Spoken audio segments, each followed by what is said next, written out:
Taurus, do you feel this resounding deep stillness? It's like a world frozen before dawn, when even the wind holds its breath. Your life right now is a field that has long and patiently awaited its moment. Outwardly, everything seems unshakable, but you, child of the earth, feel it in your gut. Tectonic tension is building beneath the surface of familiar reality. In the air hangs a premonition not just of change, but of great justice, of cosmic recompense. This isn't the kind of anxiety that tickles your nerves. It's a powerful, calm certainty that rain will soon fall, washing away old grievances and nourishing the soil for an unprecedented harvest. You stand on the threshold of an event predestined by the stars. And this message you hear now is no accident. It is the key that heaven places in your hand, so you may open the door to a new reality. This celestial score is already playing in your reality, manifesting in the whispers of synchronicities that many would call mere coincidence. But you know better. Have you noticed how persistently clocks show you the same time? How your gaze catches a number from a stream of cars that repeats an important date for you? This is not your imagination at play. These are the first notes of a grand symphony of recompense. And your dreams. They have become more vivid, more real. In them, you sift through old coins, feeling their weight, or sense the phantom touch of another's scar on your skin. The word return, whispered by a stranger in a crowd or heard on the radio, suddenly echoes deeply within you. Do not dismiss these signs, Taurus. This is the cosmos itself tuning its instruments, rehearsing the melody of justice, whose finale is already predetermined. And at some point, amidst this hum of omens, a single note will sound with deafening clarity. It will pierce not your ears, but the very core of your being, illuminating that one ancient wound you've learned to ignore. This is the memory of betrayal, of unpaid dues, of a dream that was taken from you, leaving a cold scar in its place. You will suddenly realize that for all these years, you've lived with a deep crack in the foundation of your well-being, patiently walking around it. And within you, calmly and firmly, like a rock, a thought will form: this can no longer continue. It will not be a cry of despair, but a statement of fact.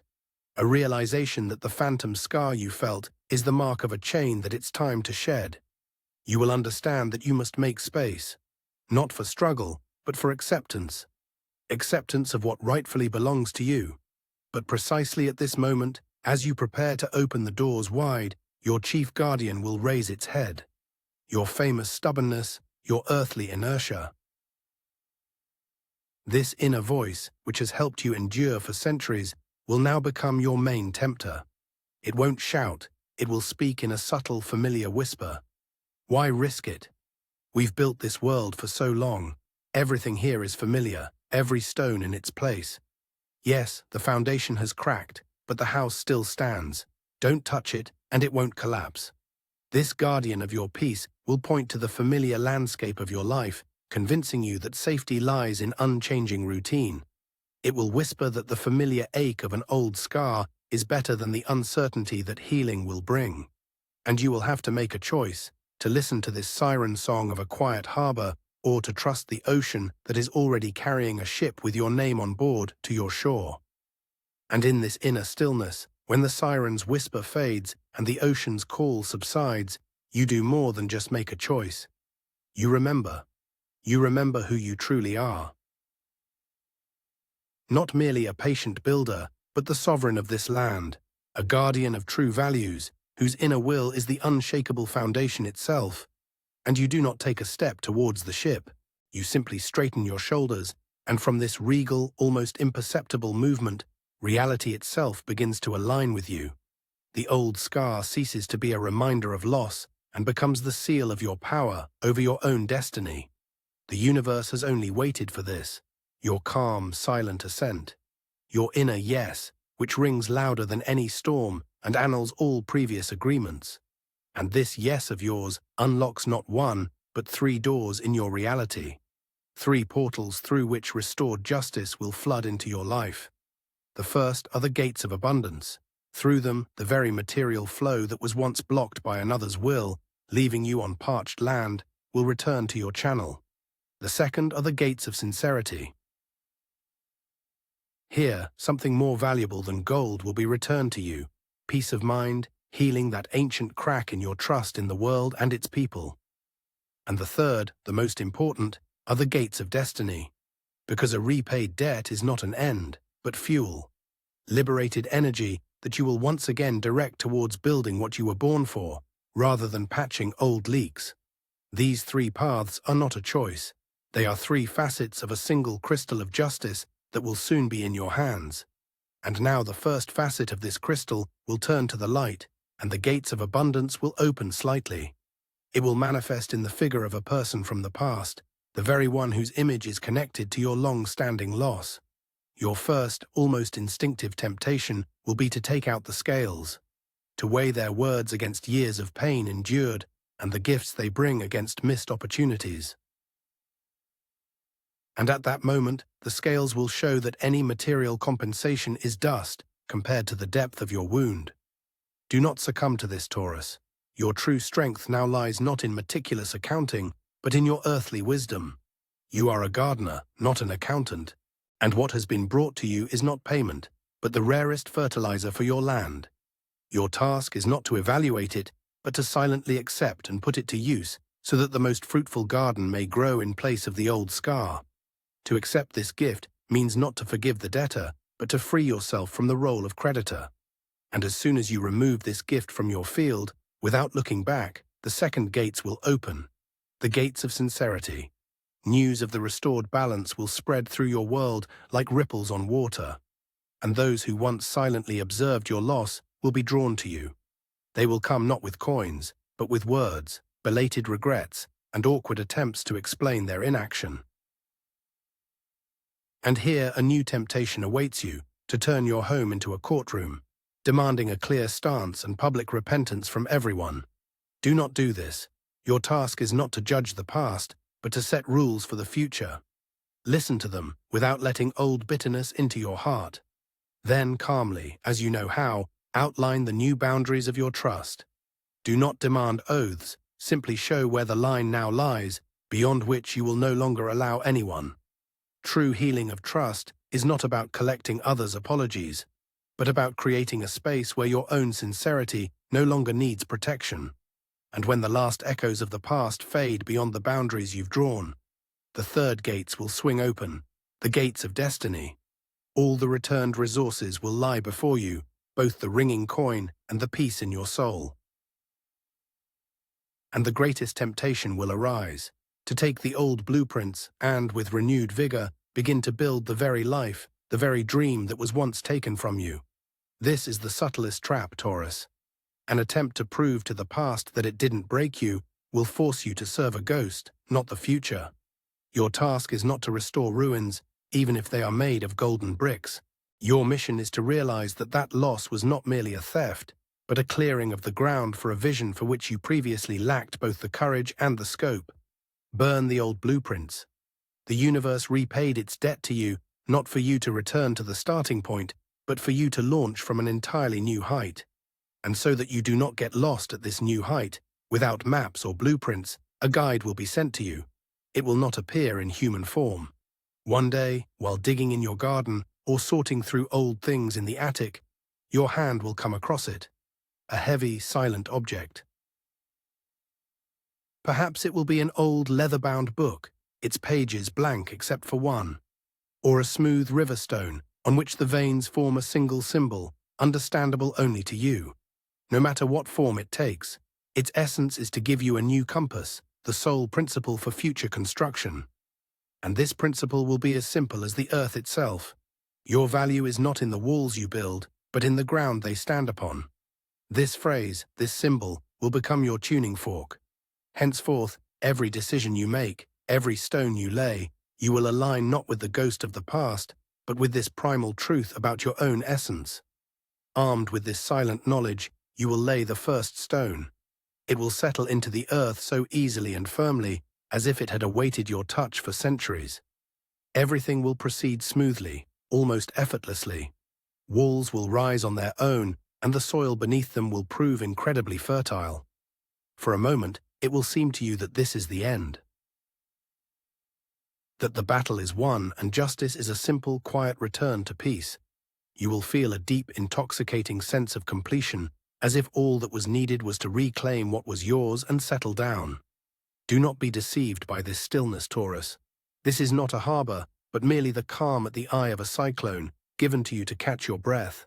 Because the true test is not to reclaim what was lost, but to dare to build what you once didn't even dream of. And the cyclone will reveal itself, not with the roar of a storm, but with the deafening silence of a choice when everything is at stake. Two paths will lie before you. One is logical and correct, to fortify the erected walls, transforming your world into a flourishing, impregnable citadel, and to enjoy the peace you have earned. But your inner tuning fork, that very symbol from the earth, will suddenly resonate on an unbearably high note, demanding the unthinkable. It will demand that you take a hammer and shatter this new, perfect foundation, to invest every returned coin, every shred of newfound peace, not in walls, but in a single pier stretching into the horizon. This is your moment of truth, the peak phase of cosmic recompense. The choice is not between good and bad, but between sufficiency and destiny. And in this moment, burning all bridges behind you, you will understand the highest justice is not when a debt is repaid, but when you find the courage to stake everything you've received on a dream. And the moment you bring the hammer down on your new foundation, the first thing you will lose will not be gold or peace. You will lose your reflection in the eyes of others. The world that just applauded your rebirth will recoil in bewilderment. Your decision to build a pier to nowhere will seem to them an act of utter madness, a betrayal of your very earthly nature. Their voices, full of logic and genuine concern, will become the most sophisticated temptation, far more potent than the whispers of old fears. The path to destiny always begins with this, with total, ringing solitude when the ground slips from beneath your feet and ahead lies only fog over an abyss. The true price for the right to build in your own way is the ability to endure a period when no one but you believes in your vision. And when the last doors close behind you and the final voices fall silent, in this deafening void, you will truly be afraid for the first time. Your inner tuning fork, the very symbol that guided you, will suddenly fall silent. And the ground beneath your feet, your primary support, will cease to be solid earth and transform into the quicksand of panic. That ancient fear of destitution and loss, which you thought you had conquered, will return with triple force, because now it will speak in your own voice. It is your very mind, the most practical and sober part of you, that will begin to shout in your ears. You traded a secure home for fog. You destroyed everything for a phantom. And in this moment of greatest vulnerability, when not a speck of your regal confidence remains, you will be ready to give anything to return to the shattered foundation that now seems like your only salvation. But your body will not obey. It simply freezes, like a seed in frozen ground, deprived of both light and warmth. Do not fight this paralysis. This is not agony, it is alchemy. You are not broken, Taurus. You are being dissolved. Layer by layer, everything you've come to identify with is being stripped away. The owner, the builder, even the sufferer. The cosmos is taking all your roles so that you remain naked before the face of your essence. And now your only task is to endure this silence, to allow fear to pass through you, leaving no trace. To survive this point of absolute zero, where there is neither past nor future. Because only in this primal void, when only your pure, trembling self remains, can your true form emerge. And then, in the very heart of this shifting void, your palm remembers. It remembers the phantom weight of that stone, or the coolness of that single page. And with this sensation, a forgotten truth sprouts within you. Your value is in the earth, not in the pier stretching into the fog, not in the walls you destroyed, in the earth. And an epiphany pierces you, simple and unshakable as granite. You are trying to build a path while standing on water. But your strength is not to walk on water, but to move continents. Your first step is not forward, but inward. To stop building the pier and become its first, deepest pile, sinking into the earth until it finds the eternal bedrock beneath all the quicksands. You gain a new purpose, not to reach the horizon, but to root yourself into the center of your own axis. And you begin this descent deep within yourself, layer by layer, through the sand and clay of doubt. But it is here, at an unimaginable depth, where there is neither light nor sound, that you meet the final guardian. It is not a roaring monster, it is a cold, rational whisper that sounds like your own. It does not threaten, it asks a single question: what if there is no bedrock? And this question paralyzes you more powerfully than any terror. What if all your earthly faith is self-deception? What if beneath the last layer of quicksand there is not eternal granite, but a bottomless cold void? This guardian is not the fear of loss, but the terror of absence. It claims that you have traded a comprehensible world for an illusion, and that your descent is not a path to strength, but an endless fall into nothingness. This is your final test, to believe the whisper of emptiness or your own weight, which continues to pull you down, through any darkness, towards your truth. And you stop falling, not because you found the bottom, but because you have become the bottom yourself. You simply accept your weight, all your earthly density, all your indestructible essence, and the whisper of emptiness chokes, because emptiness ends where you begin. In this moment, the old Taurus dies, the one who feared losing ground, who sought an external rock for their foundation. And a new one is born, one who is the very soil from which any world can grow. You no longer seek support, you are the support. And from this point of absolute strength, from this core of your own universe, you begin your slow, unbreakable ascent towards the light. And when you open your eyes again to the surface of the world, you see it not through the eyes of a builder, but through the eyes of the earth itself, calmly and wholly. It is at this moment that a figure with a scar on their hand will appear on your doorstep. You will see a suitcase full of money and hear belated words. But instead of a storm of emotions, anger or triumph, you will feel only a great stillness. Because you will understand, the cosmos did not return a debt to you. It returned the echo of what you had already reclaimed for yourself in absolute darkness. This money is no longer compensation for a wound, but merely clay for your new world. These apologies are not balm for the soul, but only the sound of a door closing in the past, which no longer troubles you. The highest gift of this recompense is not a suitcase full of money, but your complete, total indifference to it. You take this clay without counting and begin to mold. Not walls, nor a pier stretching into the fog, but the first continent in the ocean of your vision. For you have understood, you are not given back the means to exist, but the right to create. Speak this now, Taurus, as the only prayer you will ever need. I am the center of my world, and my will is its law of gravity. The universe did not merely return a debt to you, it handed you the right to create universes.